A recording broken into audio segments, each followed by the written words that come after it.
Hello, everybody. Welcome to 3-Point Perspective, the podcast about illustration, how to do it, how to make a living at it, and how to make an impact in the world with your art. I'm Jake Parker. I'm Lee White. And I'm Will Terry. And all three of us are professional illustrators. We've all worked for all the major publishers in the business. Together, we've published somewhere around 75 children's books, and we've all taught illustration at university art schools.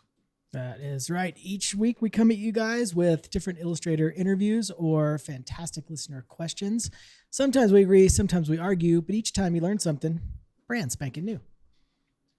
Have you guys noticed the mass exodus of artists leaving Instagram to go to Cara, the Cara app or the Cara app? It's crazy. I can't believe how many people are leaving.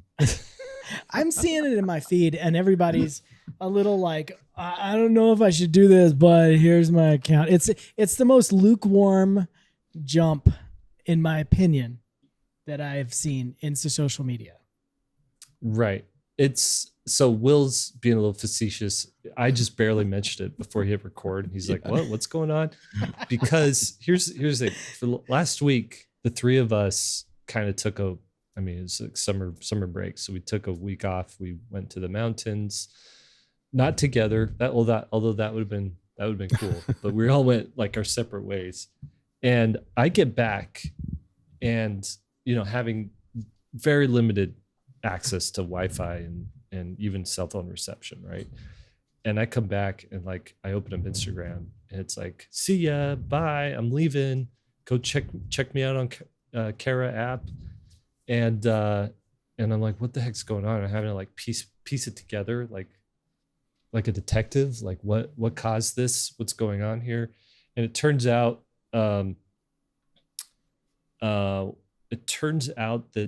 the Meta announced, I don't know if they officially announced it, but somebody started pointing out, and more artists started pointing out, that you have to opt out of the Meta using your posts, your images, the comments, the things that you say on the app are all being scraped for and used for their AI, training their AI robot, whatever they are making, their AI assistant thing that they're making. I forget the name of the one that the Meta has, right? And so people were posting like, here's how you opt out of it. Here's how you opt out of it. You go here and you click on this button, and then you come here, and it's buried like 20 layers deep, where you finally click the button that says, no, I don't want you to use my work to train your AI model. And then people were getting a message saying, your request is rejected. So I think that ticked off enough people that people are like, well, what's another app that we could go to, it's really artist friendly and that's going to protect our artwork instead of abuse it and use it.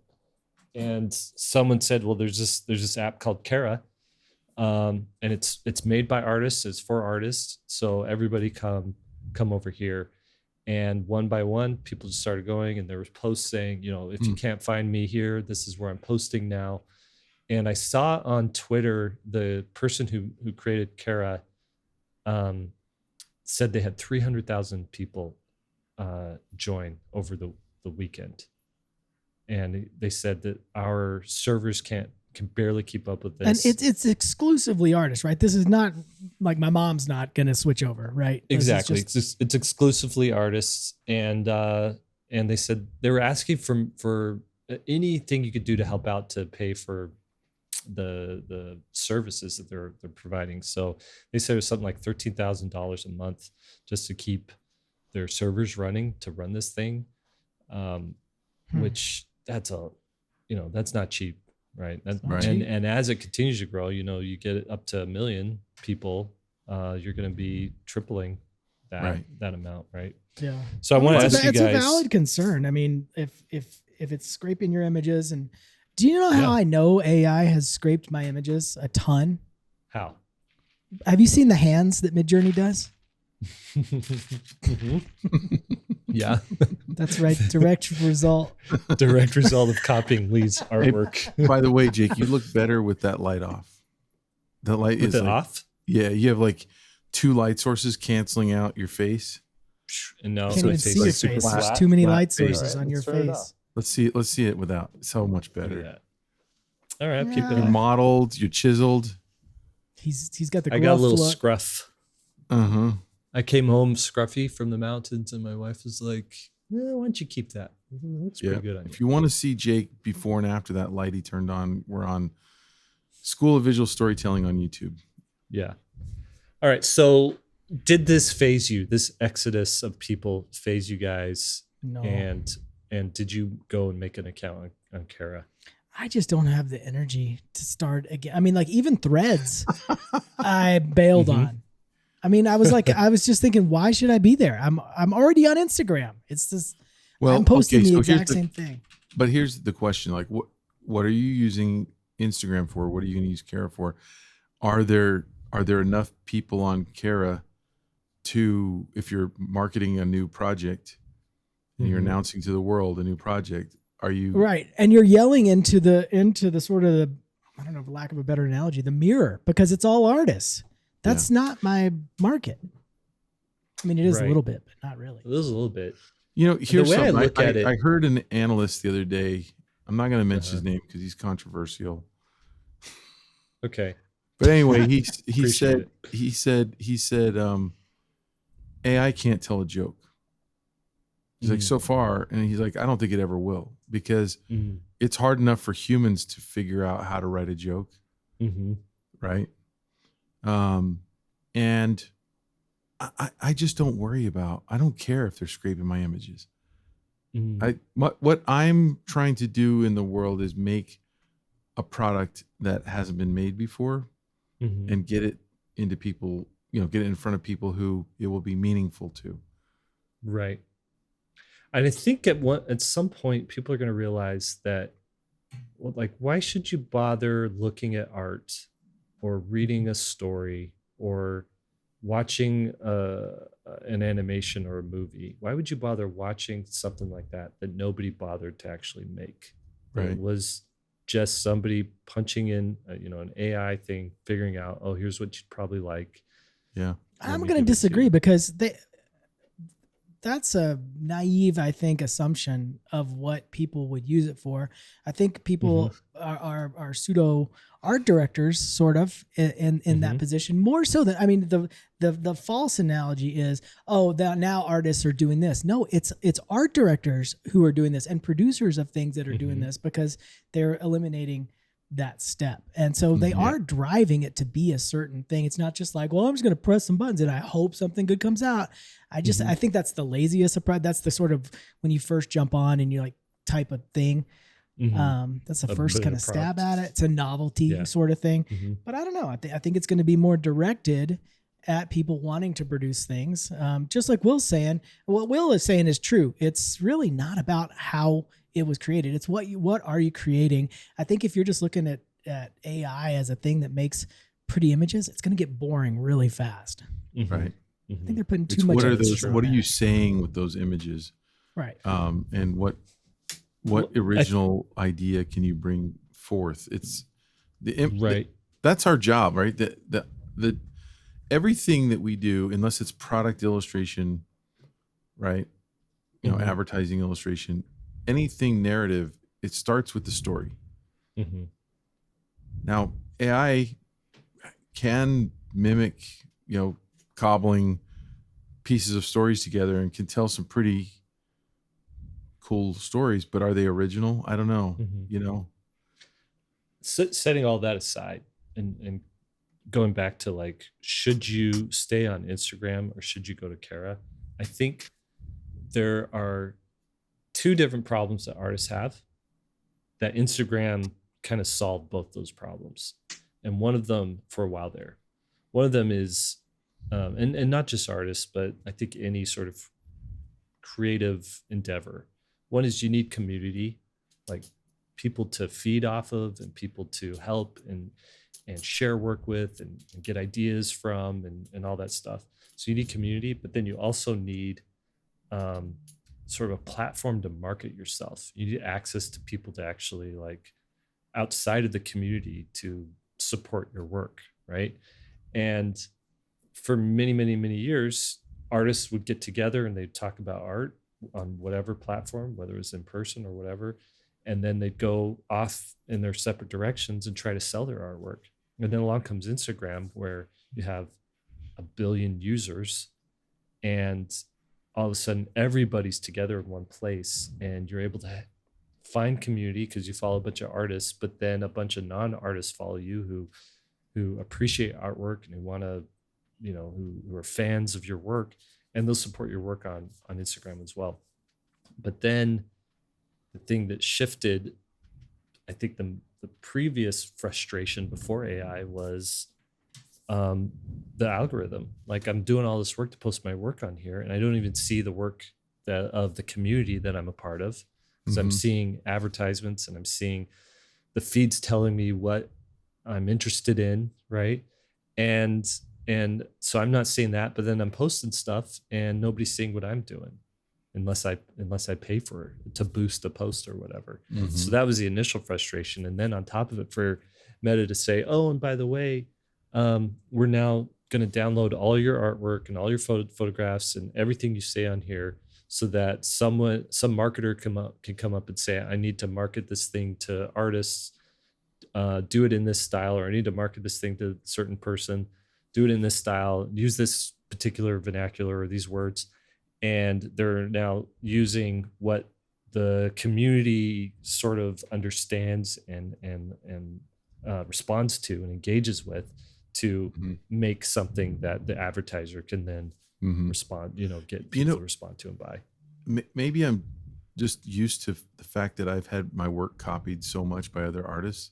And I know you have too, both of you, that I'm just used to it. Right. It's just like that's been priced in a long time ago. Yeah. They know where to find the real thing, don't they? If they need it. Yeah. I mean, yeah.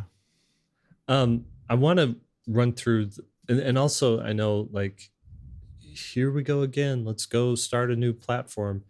I look at it like, imagine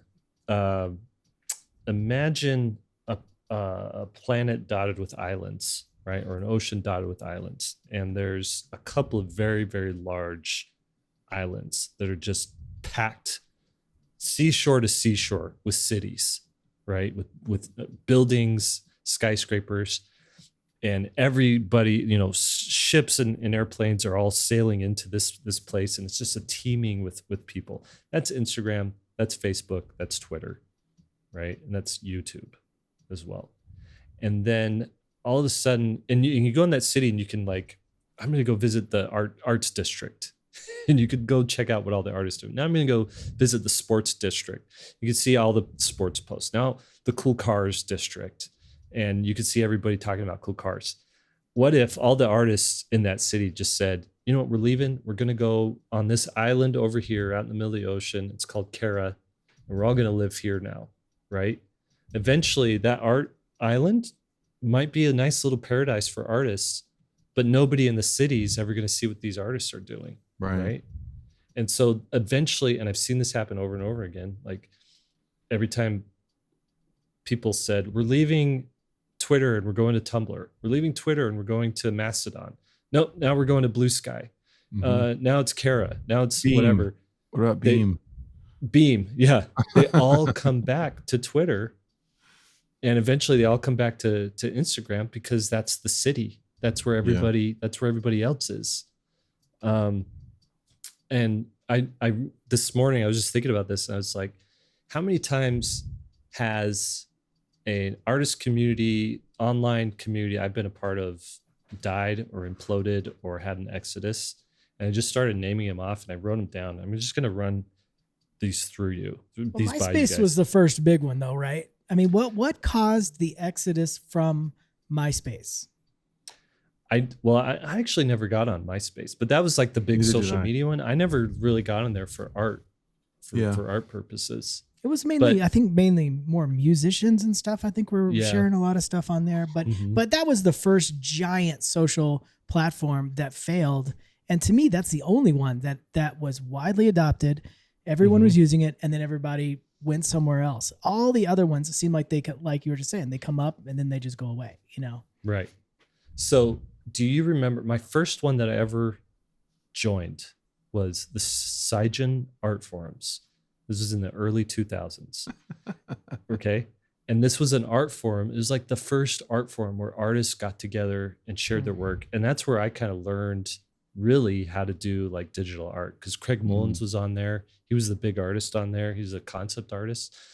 And then there started to be this, like, it started to get too crowded or whatever. And there's this exodus and people left and went to the Eat Poo art forums. I don't know if you ever heard of Eat Poo. Never heard of that. Wow, that's the worst name of all time. It was the worst name, but it was like the funniest little community. And I'm wondering, there's got to be 2 or 3 of you listening. It was like, I remember Seigen. I remember Eat Poo. And then Eat Poo eventually sort of petered out, but then there was the conceptart.org art forums.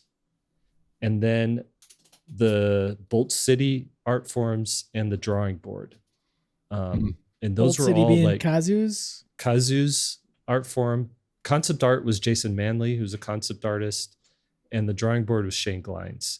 And so then you started to see like, okay, Seigen, I think, kind of shut down or whatever. So all these other artists were like, well, I can make a forum. And so you had like these little pockets, these little islands of art forums. And they were the perfect place, I think, for an artist to grow, because it was maybe 100 to 1,000 people tops. And the cycle was you could post about once a week and get feedback from 10, 20 people, you know, either thumbs up and encouragement or, hey, why don't you do this? Why don't you fix that? And it wasn't like too oppressive. Like you didn't have to post every day, but it also allowed you time to like comment on other people's work. And it was just like these nice little communities. And then the next thing that sort of happened was places like Flickr, DeviantArt, and CG Hub. And these were where you could make an online portfolio and say, like, here's my territory and I'm posting my artwork here, and other people could comment on your artwork on your sort of online portfolio and like follow you. And it was like a hybrid between a forum and like a social media platform. And then CG Hub, I remember, shut down, and so ArtStation replaced it. And there was also this thing called Behance, which eventually was bought out by Adobe. But then never really took off. Behance, yeah, did it? Not for artists, not for like illustrators, but big with photographers, big with designers, and I want to say like graphic design and like motion design and stuff like that. But then you also had Blogspot and Google Reader. Do you guys remember that phase? Oh yeah, where everybody made a blog. I was on Blogspot. Yeah, you had an RSS feed. And so that was like the next evolution, where it's like you wake up in the morning, you go log onto your computer, and you just read your RSS feed, and it would show everybody who updated their blog. And so if you followed 100 people or 200 people, you just click through and see the artwork they posted, comment on it. And then Twitter happened, and Twitter, Facebook, and Instagram sort of all happened around the 2010s, and people stopped posting on blogs completely, and started going towards social media. And they're like, you guys, this is where it's at, because now we can not be on these little islands, but we can be a part of this big city, right? And interact with all kinds of people. And it was really good for a while there, because you would post something, 50,000 people could see it instead of 200, right? And get all kinds of traction and drive them to a Kickstarter or sell a book or sell artwork or do an original art sale, all that stuff. And then there was Tumblr, which was sort of like this hybrid between social media and blogging, right? That was sort of, it happened in the middle there. And then I remember Instagram, ArtStation, and Twitter all having like these problems. Like Twitter was bought out by Elon Musk, right? And there's all these changes, so people got upset there. ArtStation said, yeah, we're going to support AI. And then Instagram, we already talked about Instagram. And so now artists are like, where do we go next? Let's go to Mastodon. Let's go to Blue Sky. Let's go to Instagram Threads. Let's try that. And now Cara. And I think when I look at all these, and these are 21 different social media or social gathering places that I've been a part of, that I've made a count on over the last 24 years. 21 different ones, and there's been a couple more. There's like Vero for like a month was another app that kind of lived and died. People found out that I didn't even mention TikTok. TikTok is another one, but Vero was like this one where some Saudi billionaire or something was in charge of it, and nobody liked him, and so they're all, let's leave Vero. So that lasted maybe a month or something. But I want to say, through all of this, maybe the most valuable artist community that I've been a part of, and by valuable, I mean the most, the one that I've just gotten the most joy out of, and the best feedback out of, and the best community out of, is you guys, the people I text, and the people I email. I have an email group of friends. There's 5 or 6 of us, and about once or twice a month, we just email, hey, I'm working on this. What do you think? And then we all respond in email, and it's super simple, and it's low pressure, and you just get back when you can. And we've had some amazing discussions and some amazing back and forth, and it's all email. And I feel like you get some of that in Discord as well. Discord's another evolution of this. These nice little pockets where you get like good feedback. But I think something happens when it gets to beyond 100 or into that 500 to 1,000 people, where it just becomes less of a nice little tight-knit community and more of like you're getting lost in the shuffle. So what would your advice be to everybody about moving over or not moving? I would say if what you need from social media is community, go to Cara, because I think it'll do fine once they get through these growing pains, and you'll probably get your nice little art community of people that you can like share your work with, and get some notoriety and get some engagement. I think if you want to still be a part of like the broader conversation of art that's happening with like the fans, and like building a fan base and building followers that aren't artists, then you need to go to the cities. You need to go hang out in the big cities, right? In this analogy, and go on Twitter and go on Instagram and kind of do the dog and pony show there. I would say at some point, when are we supposed to draw and paint? I mean, this is getting stupid. I mean, it's ridiculous, to be honest. No, it really is. But you bring up a good point, because I think for 500 years, artists could draw and paint and not expect to get big, and not think that was even an option, and just try to sell a few paintings here and there, and try to, convince a publisher that they're an illustrator, right? And something happened with the rise of social media where every artist felt like, if I put in the work, I'm going to be massively successful, because so many people are doing it. But I think at this stage now, you either become so good that other people do all of this marketing work for you, or you have to carve out time to do the marketing yourself. If you're But if you're just chasing every single thing only to have it fail, like all these have, it's just, I feel like artists are the worst marketers of all time, and we're chasing basically the free plan. Free plans don't work. Nobody else is doing that. Right. No real business is like, God, I just need to be. Right. I mean, they're on social media, of course, but it's part of an ad campaign. It's part of a plan.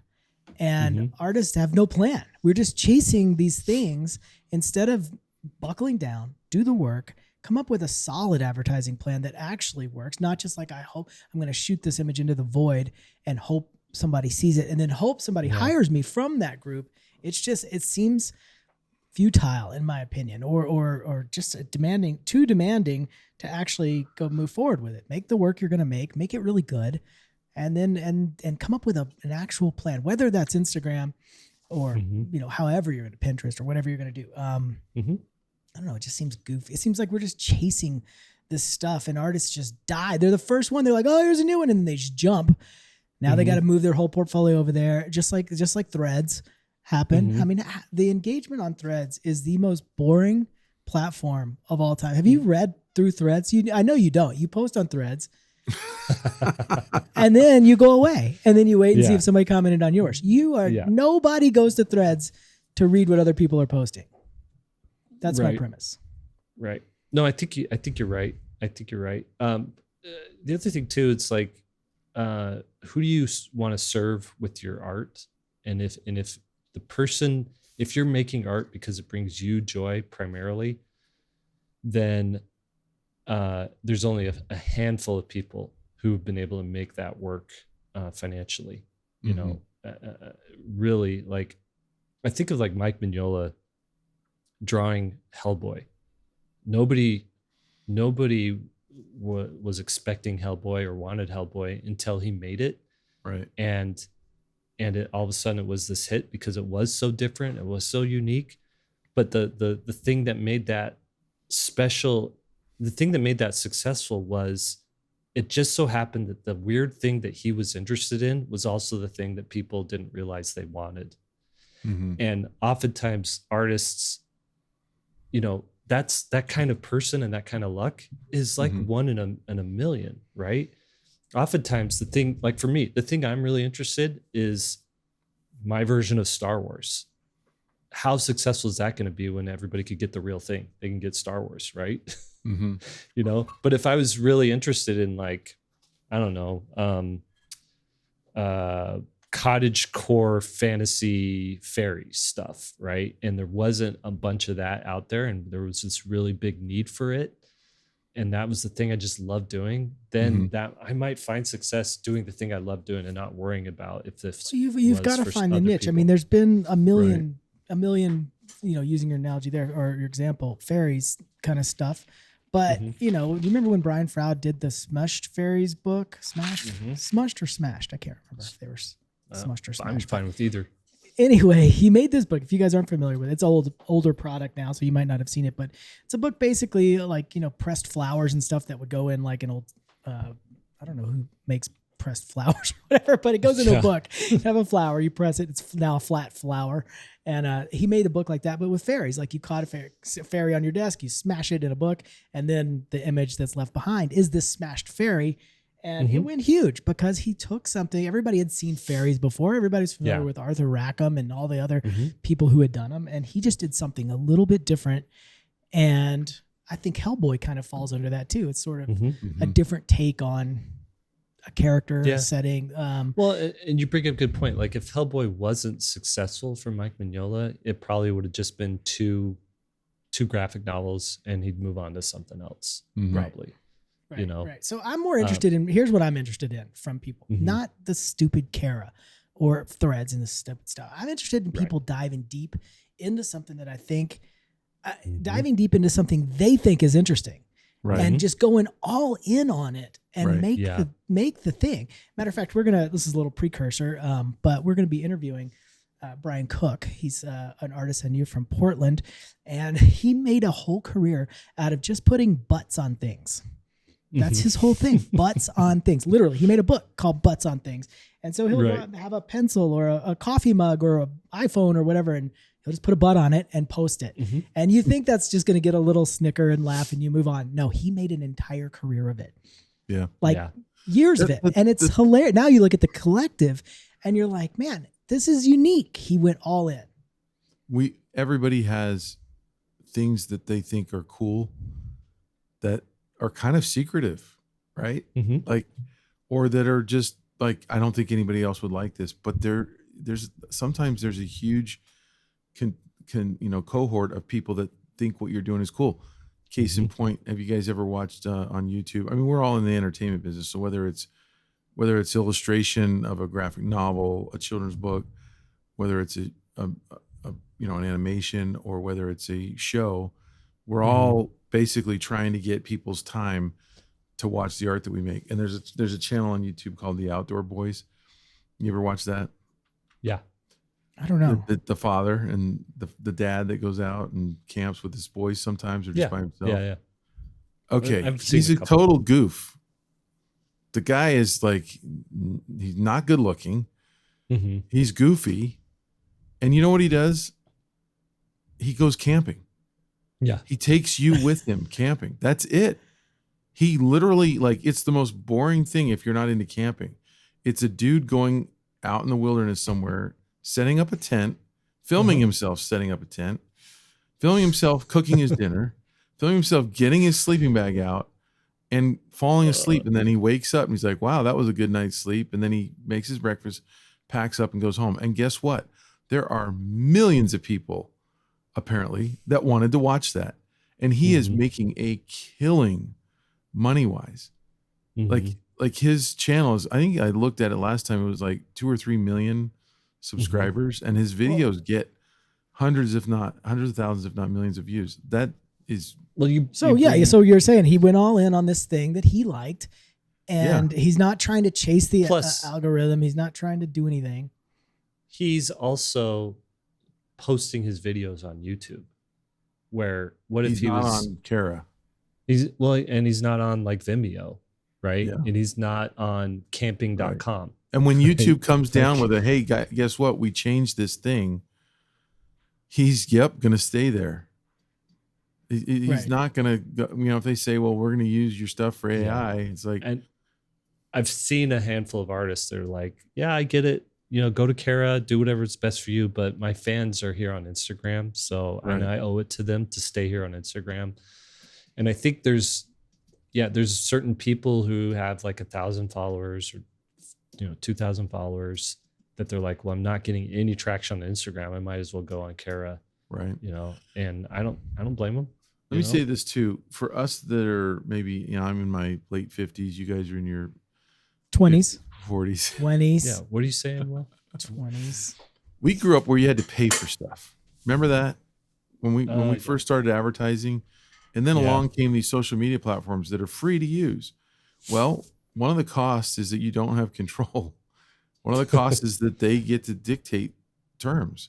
But we used to pay a lot of money for source books. I used to pay to advertise my illustration each year. I was paying $7,200 to go into the workbook a year. Well, $7,200. The beauty of that though is it weeded out the dabblers. It did. I would go back to that system in a heartbeat. I would too. Because the people who weren't willing to risk money, the people that weren't good enough, weren't getting any attention at all. It was more of a dog-eat-dog world in some ways. Well, I agree. If the threshold is free, everybody who has drawn anything is now your competition. Do you know who got the most frustrated in all these changes? And by the way, like this is the nature of life. This is one thing that it took me into my 40s to realize is that nothing stays the same. So guess what? When things are like, this is the way the illustration world is and this is how you advertise, guess what? In 5 years, it's going to be completely different, or 10 years, So frustrating. But the guys that got the most bitter were the illustrators that were like the biggest name illustrators that were late to get on social media. Because they had the name, remember? I'm not going to name names, but we know who they are. And all of a sudden, there's these no-name people with like 100,000 followers on Instagram, and then you see these household names like I'll mention one. Everybody who Richard Solomon represents. Yeah, like Greg Manchis, who like props. The dude is like, who paints better than Greg Manchis in oils, right? But he was late, like he was the top dog, and he here he is with 1,000 followers, and people that had nothing had 200,000, 300,000 followers all of a sudden, and you're like, it like flipped the boat on those guys. Yeah, and it'll flip again. It always flips, and then everybody laments and wants it to be back like it was. It's the pattern. In 3 years, Cara's gonna be like, they're gonna make some decision. They're gonna, there's gonna be some leak that they did something that they had to do to stay alive, and and they had to cut some corner, or they had to make some deal with the devil. And Well, or everyone's they're gonna going to be scrub like, for AI Yeah, too. Cara is owned by Midjourney. That's the Yeah, right. They're going to scrub for AI too. I mean, like, or they'll sell to one of those companies that Yeah. wants their images. I mean, that's what happens. If you build a platform that has 1 million people on it, the VC guys start sniffing around, and the other companies that are in the business of gathering eyeballs, want a piece of that, and they'll say, oh, all we have to do is pay this person $50 million, and Yep. then they're not a competitor anymore. Yep. How do you say no to that? Right. If you're an artist that started a platform, Right. Yep. how do you Why don't we start a platform? Can we start a platform? If everybody just gets to start a platform, let's start. Why don't we start? We promise we won't sell to AI if we do. Yeah. No, we're only selling to AI. That's our unique If advantage. we were to sell, or if we were to start a platform, it would. Here's the problem. This is why we don't do it. It's expensive because you got to pay developers, right? So we already talked to what was the budget, because we wanted to make ArtStation for children's book illustration. Yeah, right? and we needed like 120K right off the bat. You guys And should then, thank me because I'm the one that talked you guys off that cliff. I don't know. We could have been selling it now for 10 million, because we don't know what would happen. selling it to Simon and Schuster or something. But yeah, it was like 120,000 right out the door, and then probably an annual spend of 50 or 60 just to keep it running. Do you guys And remember then- though the funny reason that we didn't do it is because the people that were going to do it for us were competitors, and they were like, you know what, we actually don't want to help you guys out to compete with Right. us. And so then we just went back and we're like, well, we'll just keep drawing. We talk about a lot of stuff, and then that's the end result every single time. Just like we try to go to Bologna every year. That's our MO. That will happen someday. I think it's going to happen next year. Anyway, I let's think move what's on. gonna We happen- have beat this horse to death. This is a Move on, good I'm bored. conversation. But I think with Bologna, you're going to go first, Lee. And That's you're going true. to come back and say how awesome it is. And then me and Will still won't go. I want to go. This is No, one that I do. happened with Lightbox. I've been there twice, and you guys are like, yeah, oh yeah, we should go. And then the next year I'm like, tickets, and you're like, I want to go for the food. The Lightbox food? people aren't my Yeah. people, really, per se, but the Bologna people are my people. So That's it's true. a little bit different. Will wants to go for the bologna sandwiches. The bologna sandwiches, exactly. You know that they have like canned meats over there are a delicacy. Didn't There know are that. cans of Like meat. spam? No, there's cans of meat that go for $500, $800.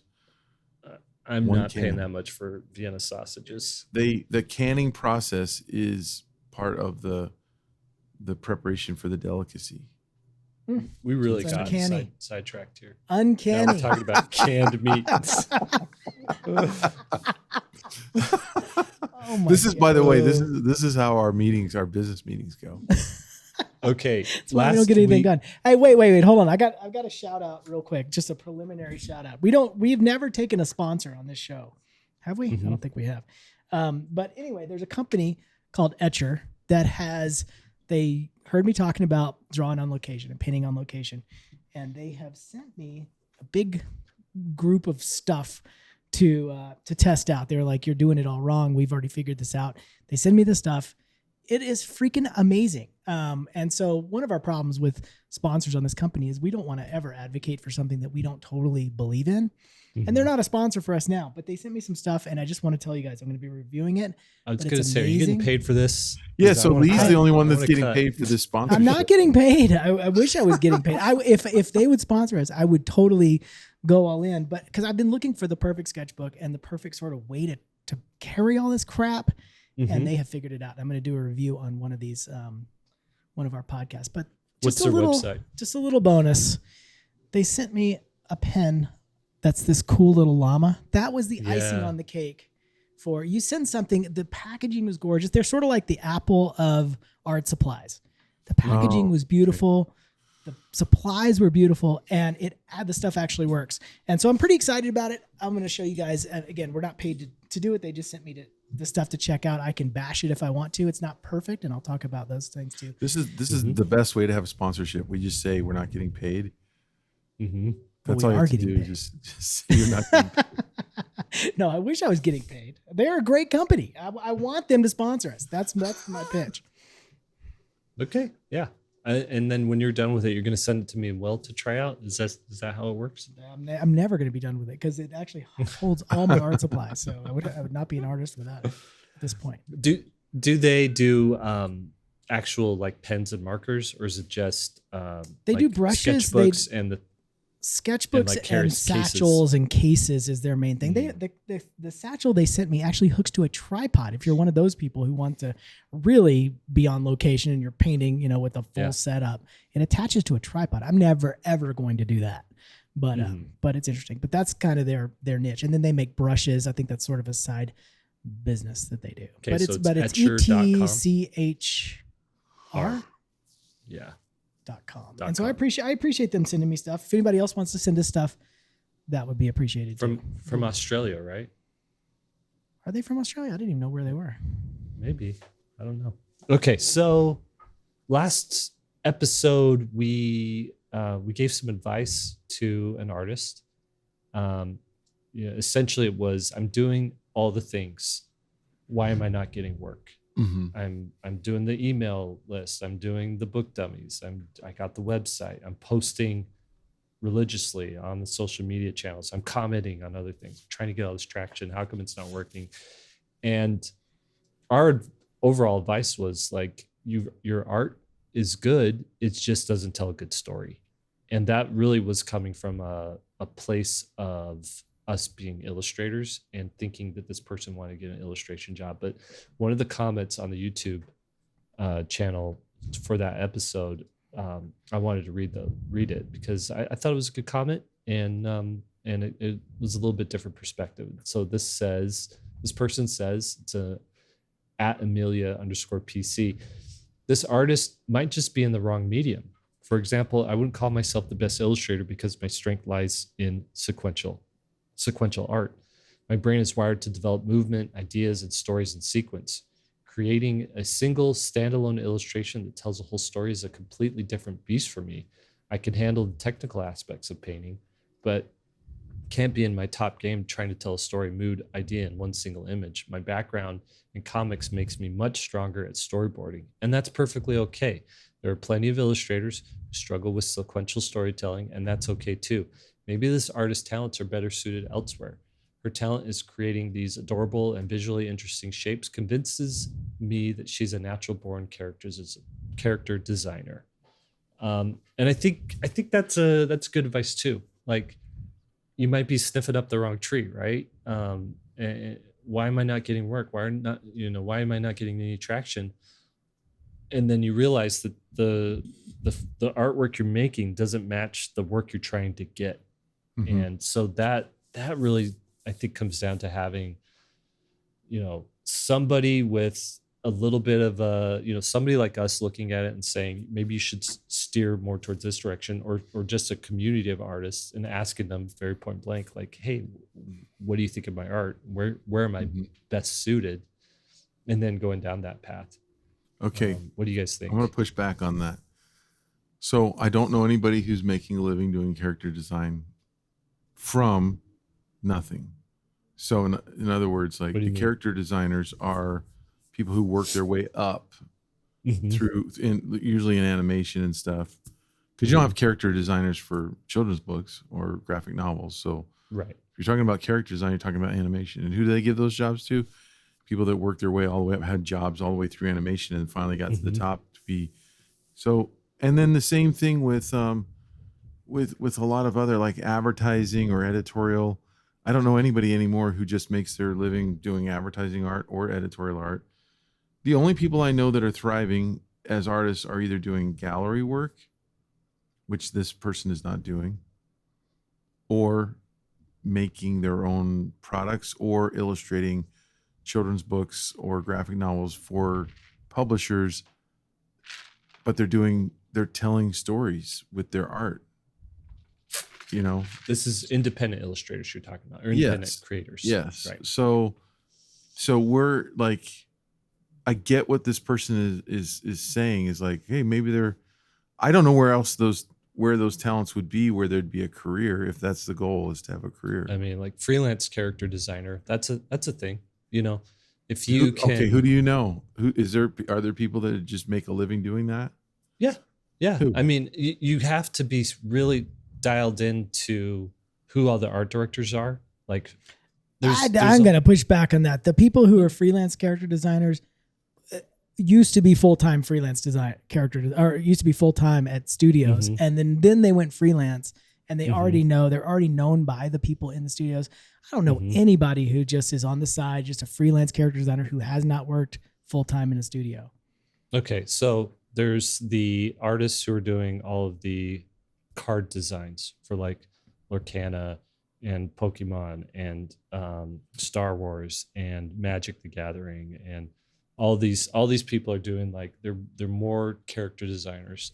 Granted, it is illustration, but it's more character design. So that's one group. But can I just, while you're doing that on that specific thing, do those people that you're talking about, do they do other things, or do they just do character design? No, they do other things, but they're also doing character design for freelance for video game studios, freelance for app games, freelance for commercials. A lot of commercials need character designs. But what you're talking is a high level concept designer, not somebody who just like, oh, well, she's pretty good at drawing a little cute character, so she's a character designer. That is not the job. But this artist, if they leaned into that, could be getting those jobs. I don't think so. I think so. Well, tell him. I think if they took a step back and took the skills that they had and made a portfolio just for character designs to get those specific jobs, they would start getting that work. So I think the safe route is to develop your skills in many different areas so that you can leapfrog back and forth to the jobs that are offered. And I think that's what all three of us did, right? I think that's what most people do. Like, is it possible for someone to just do the best character designs to where they get hired as a character designer? Sure.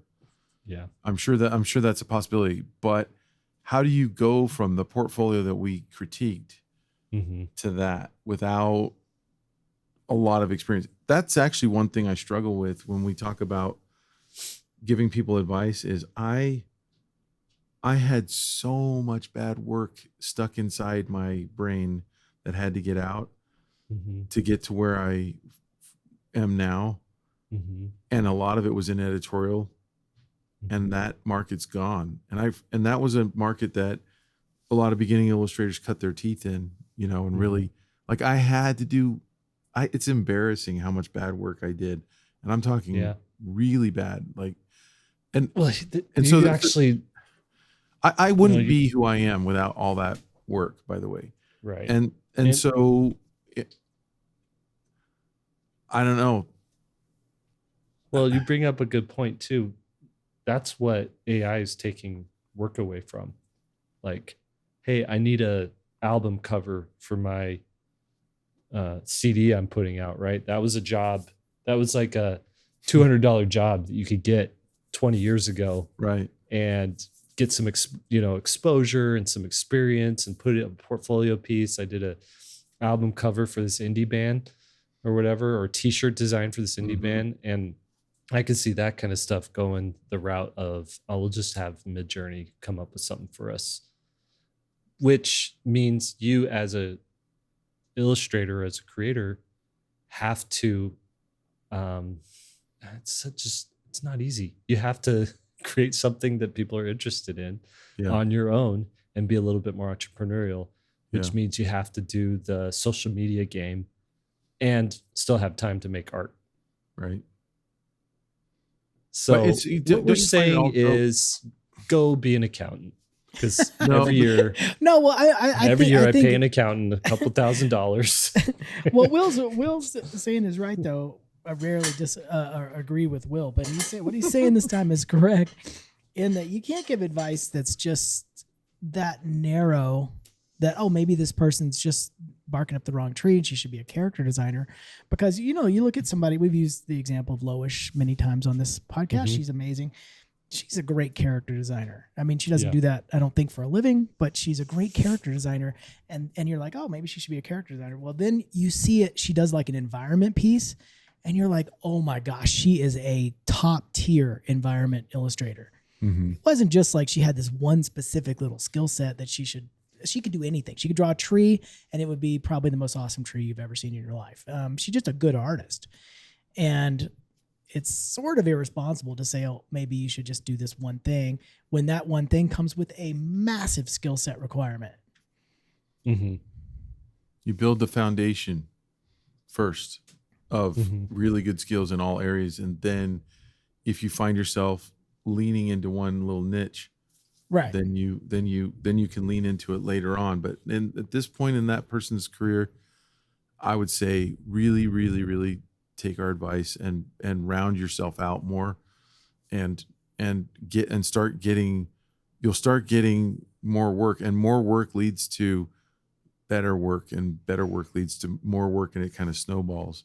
Well, our critique was really dive into the stories and make interesting stories. And that's, a side point. How do you make really interesting character designs? If that was a direction she wanted to go, it comes from starting with interesting stories for the characters to be in, right? Yeah. Yeah. That's how you get to an interesting character. I know I probably said this 10 times on this podcast, maybe more, but Milton Glaser, the most famous graphic designer I think ever, when he visited our school at BYU, he said, those of you who come up with the best ideas will make the most money. It's been true my whole career. When he said that, I thought that was stupid, because I was like, no, it's who makes the best art, that makes the best visuals and stuff. And so it's like, he's right. Like the people in entertainment that make the most money they generate the idea. They hire artists. They hire out different parts of the project because they originated the project. So, yeah, you gotta have the ideas, and you gotta tell stories, and you gotta. I love reading the comments on the YouTube though stuff. I mean, it's always interesting to read what everyone's take is on some of this stuff. So I like hearing how people are responding to that though. That's kind of cool. Yep. Yeah. And that one, there's some really thoughtful, good comments on that one. Especially one person just posted random emojis, and they said, I'm just posting these emojis so that people will fast forward to see what the emoji was that we were asking for people to post. Yeah. So if you stick around to the end, we always ask for an emoji if you stuck around till the end. So some people don't even know what you're talking about because they've never stuck around. Right. Right. If you made it this far, we'll do it mid episode. If you made it this far, post a robot. A robot emoji. Yeah. Since we've been talking so much about AI. Or an AI emoji. Yeah. Okay. We got time for one more little question. Should we do that? Sure. Let's do it. Call it good. Hey, wait, let me throw out one more little shout out for any SVS people or listeners. I'm going to be in Chicago, July 9th through the 13th. I'm taking a watercolor workshop, which I'm super excited about, from an absolute master, but I would love to meet up with anybody. I'm there by myself. And so I'd love to meet any SVS people if anybody's available. So post in the comments if you're in Chicago. Cool. Sounds good. All right. This question comes from David. He says, you look like you're just sitting there doing nothing. Hi, I was wondering if you could give us some idea of what the ideation stage of your work looks like, or perhaps give us a description for each of you. Everyone shares online the technique stage, but perhaps for obvious reasons, the ideation stage, the process of thinking, is less clickable. Do you have a list of questions you ask yourself, themes you work with? Thanks as ever for the great shows.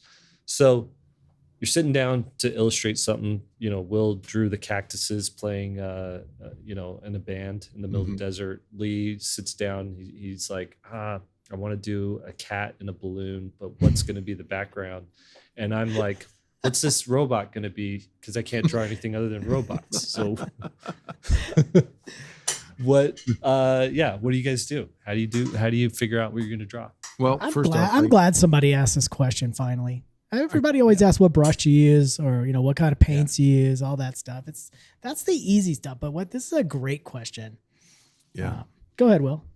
Well, I have that class, and I'm like, maybe it's better if Lee goes, because I'm trying to think of the name of the class that I designed. Here, I'll go first if you want. I mean, the biggest thing is to give yourself some kind of direction and some kind of parameter, and that's the hardest part of the project I'm doing now, which is the tarot deck.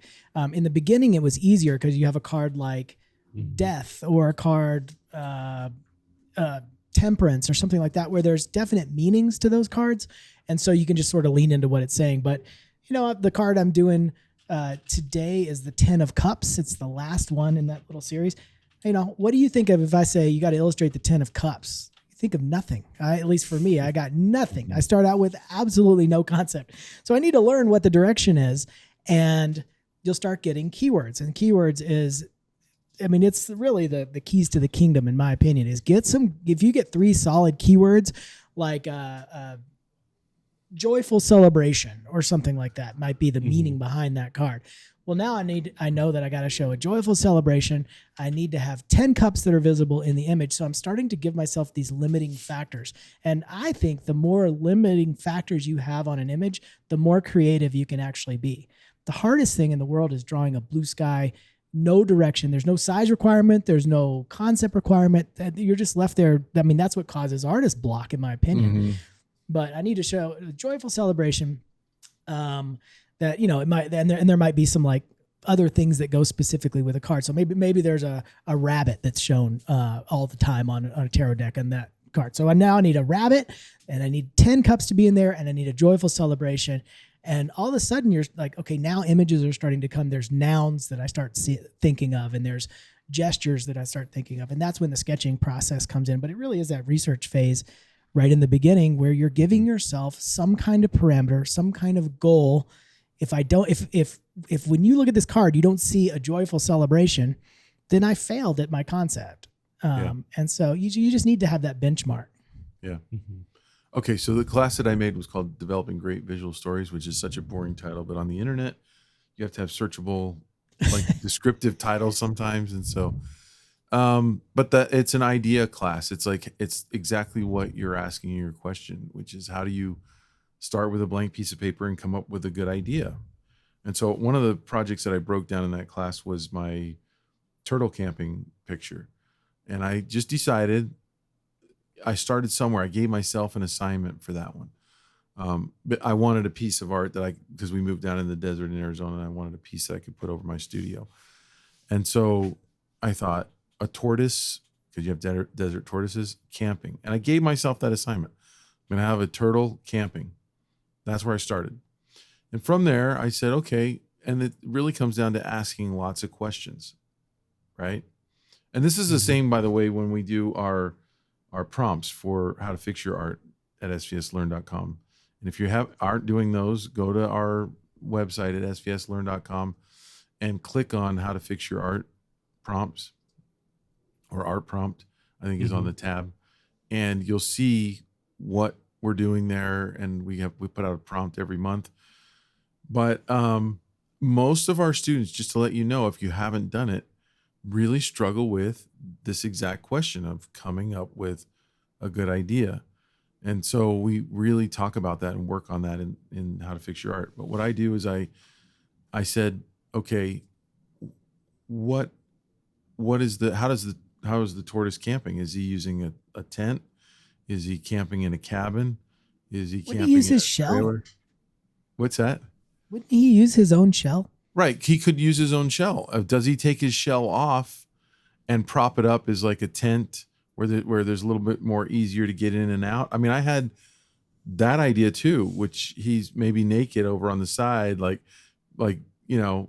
shaving or something, or doing something off the end, and his shell is just off to the side, And then I came up with the idea of making, over time, of making these lists and these questions of different objects and different items. It just popped into my head. What if instead of a shell, it's a camper on his back? And as soon as that happened, but that wouldn't happen by staring at a blank piece of paper. The great ideas come when your brain is in motion. And when you're asking questions and when you're writing down lists, I'm a list guy. If I make an illustration, I just start writing down anything that comes to mind, because there's cool associations that you can make with the words that you're writing down. And that's where most of my ideas come from. It's asking as many questions as I can, answering them, and writing down the answers in list form of just objects. And most of that stuff gets thrown away, but then that creative juxtaposition kind of happens when you see two things or three things that don't necessarily go together, but that could. Mm-hmm. And sometimes that's where a really good idea comes from. That's interesting. Yeah. Yeah. I agree with both of you guys. Like, for me, I do start with pretty strict constraints. Like, I'm going to design a character that has to fit this particular role in this story, and I know what they're going to be doing in that story. And so, for example, it's going to be a goon, a bad guy goon that eventually gets shot or something, if it's a space, one of my Space Skull stories, right?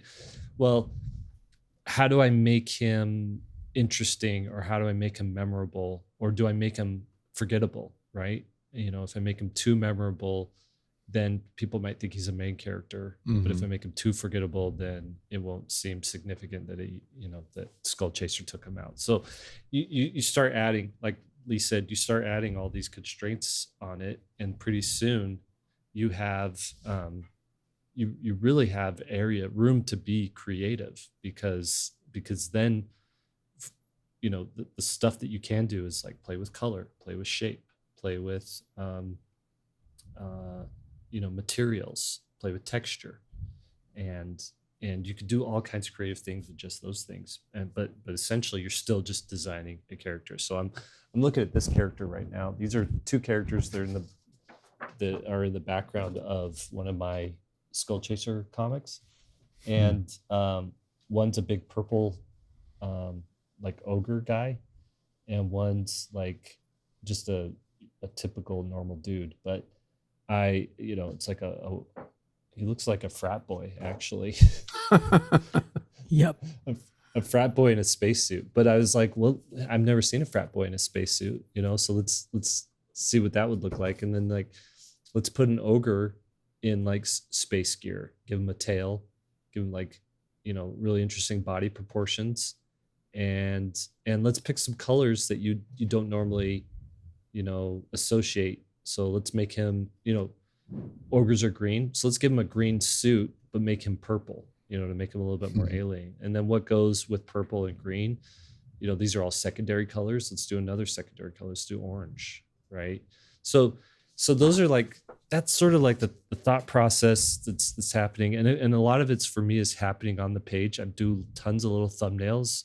I'll do pages and pages of thumbnails before I land on, what I actually want to do, when something's actually clicking for me. So that prep work is what most people leave off, in my opinion. If you get to the finish too quick and it's not satisfying, they just left off that first stage. That is, in my opinion, that stage is the most fun now. Yeah. Yep. And then, I'm looking at these guys again, and you can't see it. I don't know if you can see it, but I gave him one eye. I gave him a scar. Cyclops. Yeah. So, well, he had an eye cut out of him or something, and he's got an X scar over his eye. And that's one little creative thing where in the moment I'm let's what else can I do to make him a little bit unique or a little bit interesting? So it's hard to, I think that the question was right. It's hard to make that interesting or clickable to share it online. But it's one of the most helpful things to share with artists, is that there's a lot of. I like the eye thing that you did. That's a little pro tip right here at the end. That if you look at really good artists, what they do is they create a scene and then they create a history sort of the scene. It's not like they just made a brand new scene, like they went to Home Depot and built all the houses. Home Depot built the fence, everything's just perfect. Like it was just made. What good artists do, and what Jake did, is gave his character a history. He wasn't always, he used to have two eyes, and obviously something happened. We don't know what happened, but there's a history there. We know he's a fighter or something has happened like that because his eye is missing. And I've seen people do, really great, even great landscape painters or whatever, if they're making a row of fence posts, they're kind of crooked. They're not perfectly vertical. When they set a fence, it's perfectly vertical, but then it tilts over time and it gets hit by a car that comes around a corner and it creates a history there. The materials have history and structures have history. And that's what's so great about sort of the Star Wars universe too, is they've got this futuristic stuff, but it's all aged, right? There's rust on all the spaceships and stuff. And so I don't know, it's just a little thing to mention that if you're drawing something, it has a history. That's a good point. And you might not even know what the history is. You don't have to know what the history is, but you know what like the signs are for it. And I keep going back to Mike Mignola because he's like my favorite creator. And I just reread after like 5 years. Last time I read these was 5 or 6 years ago, but I read his first 2 graphic novels, Seed of Destruction and Wake the Devil. And the Hellboy universe now is 100 graphic novels big, and it spans centuries of activity. There's thousands of characters, right? You have the BPRD, you have all these like little side characters. Abe Sapien has his own thing. The Lobster Johnson has his own thing, right? There's even like a Sir Edward Grey who's mentioned briefly early on, but he has his own, like he's like a cult investigator from the Edwardian period, right? Like he has his own graphic novel. And so there's this huge universe. And I went back and I read the first 2 books. Like I said, Seeds of Destruction, Wake the Devil, and every single thing that's been expanded upon had its seed in those books. And Mike Mignola himself said, I didn't know what was going to come of it. I didn't know why.